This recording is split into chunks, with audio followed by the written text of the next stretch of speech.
The teacup shook in Alara's hand as she heard the words through the study door. Cashin's voice was calm, almost bored, as he told his mother that any woman could wear the title of Duchess.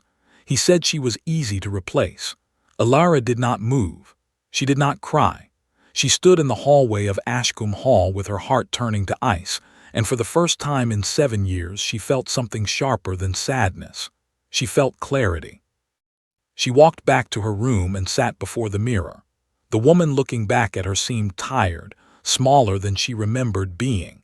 7 years of dinners where her ideas were ignored. 7 years of birthdays that passed without a single word from her husband. 7 years of shrinking herself so the house could stay peaceful. She touched her own face and whispered a promise to herself. She would not stay to be forgotten in her own home. The next morning she sat across from Cashin at breakfast. He was reading letters, barely glancing up when she spoke. She placed her cup down gently and said 4 words that would change everything. "Then replace me," she whispered. Cashin smiled without looking up, thinking it was another one of her quiet complaints, something he could wait out like all the others. He had no idea that this time she meant it completely. What he did not know was that Alara had already been planning her escape for weeks. She had written to a solicitor named Henry in the nearby town, arranging access to a small inheritance left by her aunt, money Cashin never knew existed. She had spoken quietly with Margaret, a loyal maid who had watched her suffer in silence for years, and who agreed to help her slip away unnoticed. Every detail had been arranged carefully, like pieces on a chessboard moving toward a single moment. That evening, while Cashin attended a meeting with his estate managers, Alara packed only what she needed. A few dresses, her aunt's letters, a small amount of money, and nothing that carried his name or his crest. She left her wedding ring on the dressing table, polished and untouched, a quiet symbol of everything she was choosing to leave behind. Margaret waited by the servant's entrance with a carriage arranged under a false name. Before she left, Alara wrote a short note and placed it on her pillow. She did not explain everything. She only wrote that she deserved to be seen, not simply kept. As the carriage pulled away from Ashcombe Hall under the cover of night, Alara did not look back at the towering stone walls that had been her prison disguised as a home. For the first time in years, she felt the cool night air on her face and something close to freedom rising in her chest. She had no clear plan beyond escaping. She only knew she could not spend one more year being told, in 1,000 small ways, that she did not matter. As the carriage rolled toward the coast, Alara closed her eyes and let herself imagine a life where her voice was finally heard. Cashin did not notice her absence until the following afternoon. He assumed she was resting or visiting a neighbor, something ordinary that required no explanation. It was only when the housekeeper asked about dinner arrangements for the Duchess that a small doubt crept into his mind. He walked to her room and found it untouched since morning, the wedding ring gleaming on the dressing table like a quiet accusation. He picked it up, turned it over in his fingers, and felt the first flicker of something he did not recognize: fear. He searched the house from top to bottom, questioning servants who suddenly seemed unable to meet his eyes. Margaret said nothing, her loyalty to Alara stronger than her fear of the Duke. Cashin sent riders to every relative Alara had ever mentioned, but each returned with the same answer. No one had seen her. Days passed, then a week, and the silence in Ashcombe Hall grew heavier than any argument they had ever had. Pride kept him from telling society the truth. He announced that his wife was visiting family in the north, a lie that grew thinner with each passing week. Privately, he hired a discreet investigator to trace her movements, but Alara had covered her tracks well. Late at night, alone in rooms that suddenly felt too large, Cashin began replaying old conversations in his mind. He remembered dismissing her opinion about the tenant farms. He remembered forgetting her birthday twice. He remembered 100 small moments where he had chosen his pride over her feelings. Meanwhile, Alara had settled in a small coastal town called Brightmere, far from anyone who knew her name or her title. She rented a modest room above a bookshop owned by a kind woman named Clara, who never asked questions about her past. Ilara began working behind the counter, sorting books and speaking with customers who saw her only as a quiet, capable woman named Nora, the name she had chosen for herself. For the first time in years, she made her own decisions about her day, her meals, her time. She discovered simple joys she had forgotten existed.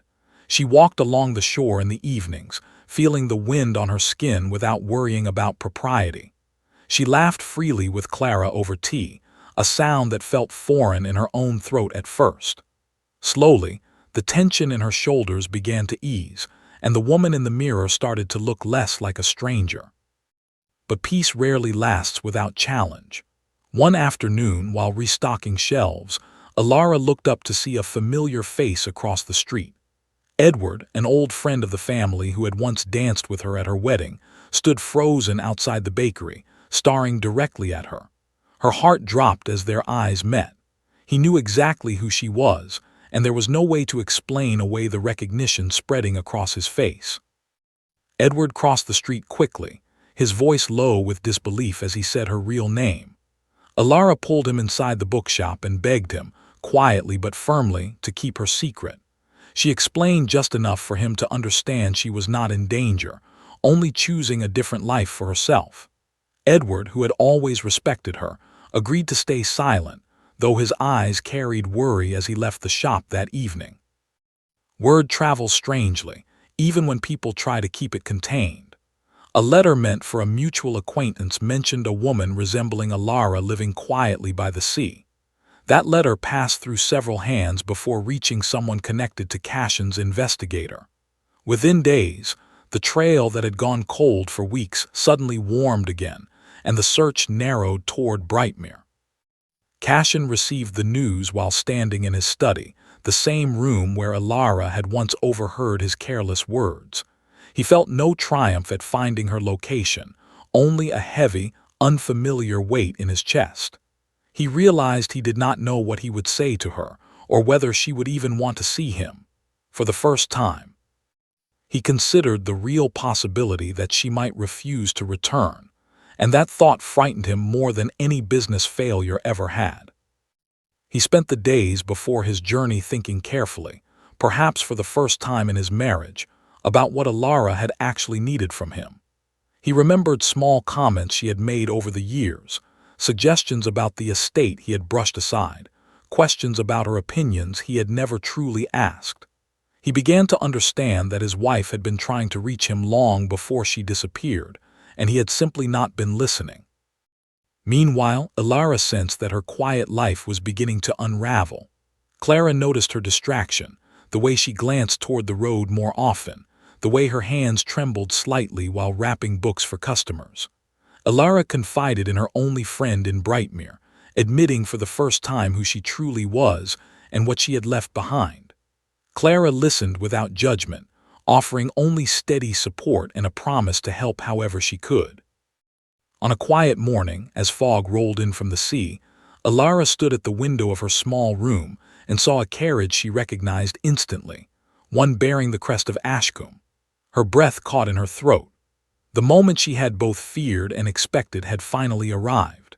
She watched the carriage stop outside the bookshop, watched a familiar figure step down onto the cobblestone street, and felt her carefully built peace begin to tremble under the weight of everything she had left unresolved. Cashin stood outside the bookshop for a long moment before entering. When the door opened and Ilara saw him standing there, dressed simply instead of in his usual fine clothing, she felt a strange mixture of anger and disbelief. He looked tired, older somehow, nothing like the composed Duke who had dismissed her so easily months before. Neither of them spoke at first, the silence between them filled with everything they had never properly said to each other. Clara quietly excused herself, leaving them alone in the small shop surrounded by shelves of books. Cashin finally spoke, his voice careful and stripped of its usual authority. He said he had not come to command her home, only to understand what he had failed to see for so many years. Ilara crossed her arms, her voice steady despite the emotion rising inside her, and told him plainly that she was done being someone who simply existed beside him without being truly known. She spoke of the years she had spent trying to share her thoughts about the estate, about the tenants, about their own life together, only to be met with silence or dismissal. She told him how it felt to hear him call her replaceable, as though her presence meant nothing more than a title passed from one woman to another. Cashin listened without interrupting, something he realized he had rarely done before. When he finally responded, he did not offer empty promises or grand declarations. Instead, he told her about the weeks since she left, how the house had felt hollow, how he had begun reading through old letters she had written him, noticing for the first time how many good ideas he had ignored. He admitted quietly that he had already started making changes, consulting his estate manager differently, asking questions he should have asked her years ago. Alara studied his face carefully, searching for the difference between genuine change and desperate performance. She had learned in her time away to trust her own judgment above his reassurances. She told him she needed more than words spoken in a moment of fear. She needed proof that could only come with time. Cashin did not push her. He simply nodded, accepting her answer with a humility she had never seen from him before. He told her he would return to Ashcombe and wait, however long it took, without demanding anything from her. Before he left the shop, he looked at her one last time and said he understood now what it meant to lose something valuable through his own carelessness. As the door closed behind him, Alara sat down slowly, her heart caught between the safety of her new life and the fragile possibility of something better waiting behind her. Weeks passed before Alara made her decision. During that time, letters arrived from Cashin, not filled with pleading or pressure, but with honest accounts of the changes happening at Ashcombe. He wrote about conversations he had begun having with the tenants, ideas that echoed suggestions she had made years earlier. He wrote about apologizing to his mother for the words Alara had overheard, admitting he had been wrong to speak of her that way. Each letter felt different from anything he had written before, thoughtful and unguarded. Clara watched Alara read these letters with growing curiosity, gently asking what she truly wanted for her future. Alara realized that Brightmere had given her something precious, the confidence to know her own worth outside of any title or marriage. She understood that returning to Cashin would only make sense if she returned as an equal, not as a piece to be placed back into position. She wrote back to him with conditions, clear and unwavering. She wanted a genuine voice in decisions about the estate, not a courtesy seat at meetings where her opinions were ignored. She wanted respect from the household staff, who had long taken their cues from Cashin's dismissive attitude. She wanted evenings where he actually listened to her thoughts, rather than simply waiting for his turn to speak. Most importantly, she wanted assurance that she would never again hear herself described as replaceable. Cashin's response came quickly, agreeing to every condition without hesitation. He traveled to Brightmere one final time, not to bring her home immediately, but to prove through his actions that he meant what he wrote. He spent days in the small town, learning about the life she had built, meeting Clara, listening to Alara describe her work at the bookshop with a passion he had never seen in her before. He did not rush her decision. When Alara finally agreed to return, it was on her own terms and in her own time.